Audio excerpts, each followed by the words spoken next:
Hey everyone, I think you're really going to like this video or this walkthrough because it's sort of a culmination of the two-part series that Bob Langworthy was nice enough to put together for us. And he went the extra step for us and put together this PowerPoint to sort of streamline the numbers, right? In our two-part series, it was really two guys talking, and we both felt it would be wonderful if we took the time to create a PowerPoint and really shared the numbers and walk through them in detail, right? Again, this, if you remember the videos, we talked about a 400K duplex and all of that. So we're going to go through it. We're going to go both through why it's good for the seller, why it's good for the buyer, sort of make sure the numbers are clear. And again, do me a favor, and if you want to know more about Bob, you can reach out to him at mainbeancounters.com. And as you can see here, Bob has given his phone number. And if you're an investor, I recommend reaching out to him. It's always nice to have an accountant on your side, and having one on your side that speaks real estate is wonderful. So his number, of course, is 207-729-0041. And with that, I will do my best to be Bob and walk through this story that he put together for us. So here's the story. Seller bought a fourplex in 1989. In 1989, this fourplex was he or she paid $100,000 for.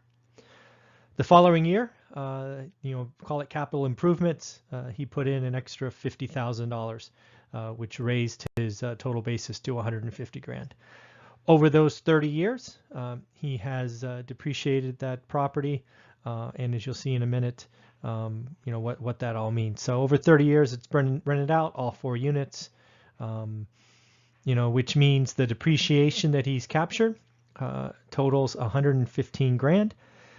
So first off, you may be thinking, why isn't it the total of $150,000? Well, as Bob highlights for you here, land is never depreciated, right? So there's a land cost, a land value in your real estate, whether it's a house, apartment, duplex, quad, whatever, that won't be depreciated. It's the physical asset, it's the structure that is depreciated. And houses, I believe, are 28.5 years.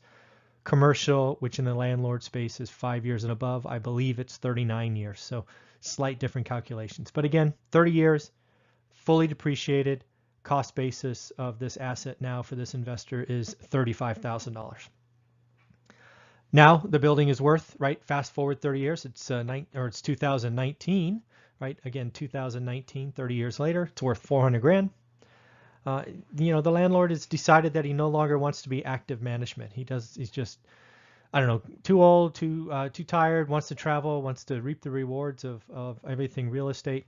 And, but he is staring at, as he knows, at a large capital gain, right? He knows he's going to get hit with a bunch of taxes, and he's nervous about that. He's 60 years old. And the other thing in this example that's important is he has $100,000 coming in from other investments, whether that's Social Security, other investments, whatever it is. He makes an additional $100,000 a year. So let's tell you about the buyer. This particular buyer is, very eager to buy their first investment, hunting everywhere, talking to everyone, doing the right things. They've saved, in this case, we're saying she has saved $40,000 for a down payment and wants to maximize how that $40,000 is leveraged. In this case, she's 30 years old, has great credit, whatever that is to you, 800, 770, whatever, and makes $75,000 a year. She is currently renting a small apartment somewhere and is interested in house hacking. House hacking, again, as you may have heard or we talked about in the series, is where you could, in this case, buy a fourplex. You would rent out 3 of the units, and that you would live in the 4th, right? That's this example. She's learned about owner financing from watching a couple of videos on this channel. We gave a plug to One Rental at a Time. I love that, Bob. Very cute. Thank you. Very interested in seeing how they could use that. So how did these two meet? Well, the buyer and seller have met through a mutual friend, right? The beauty of being in real estate is you keep talking and sharing what you're doing, and people hear things and often make connections. The buyer expresses interest and tours the property, right? So she has toured the property. It's been meticulously maintained, and her interest is only increased. Her only hesitation is the cash flow, because at $400,000 in the current rate environment, with her kind of down payment, it's, if you will, a pretty skinny deal. So, how could negotiations could go lots of different ways. This is just an example. She asks if he's firm on his price of $400,000. The seller says, "Yeah, I am," like most sellers would. She then asks a cute question. She asks, "What if I paid $550?" Speechless, the seller asks, "Well, what do you mean?" So this is where we start getting into the numbers, folks. So this again is just the seller netted $329. Seller nets $329 in a conventional loan. In a conventional loan, the buyer ends up paying $630. Those are wide spreads. Now you know why banks make so much money. So that's the opportunity, right? Just looking at this numbers wise, the buyer on the right is looking at a total debt service over 20 years of $630,000.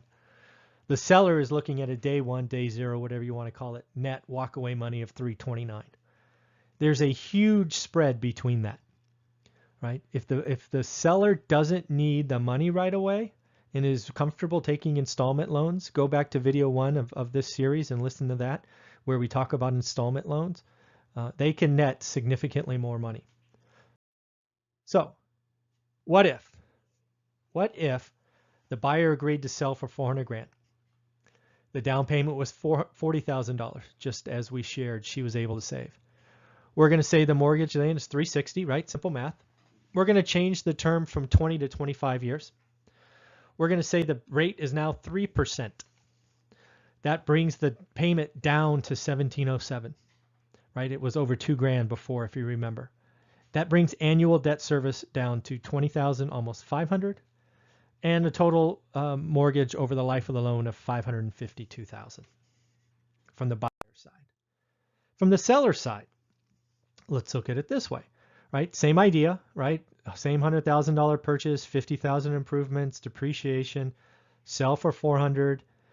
The potential gain in this case is $365,000, just like it was before. Installment sale, this is where it gets interesting, right? Before, they were recognizing a significantly larger gain. In this case, the installment sale amount is only 1 year of payments of $20,486. They only have to pay depreciation recapture on $5,890, or on 22% of that, and then long-term capital gains of only on $12,804. So again, the taxes are significantly less.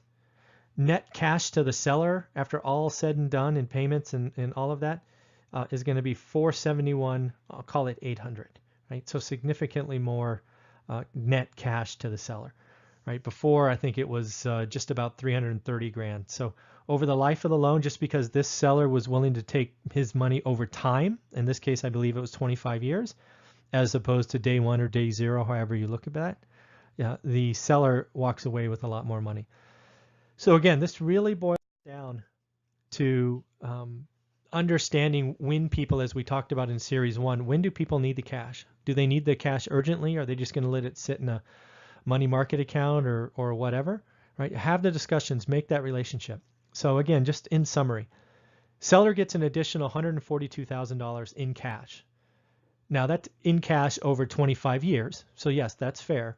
But in the end, they get more cash in total. Hence the question from slide 3 or 4 saying, how would 550 feel, right? So in this case, it went from $400,000 sale, adding the extra cash. That's how the question came. Right? What about 550? You're basically collecting a roughly $550,000 over 25 years instead of being the bank, right? The bank's not getting that spread. The seller is. Seller gets a total of 552, as you see here. Seller receives 152 more than asking price. Buyer saves 78,000 because remember they paid well over 600 grand. I think it was 630 total proceeds over the life of the loan. Buyer saves $40,000 in down payment. Remember the conventional loan was $80,000 down. They're only putting $40,000 down here. The buyer saves roughly $7,000 in payments a year, which is significant.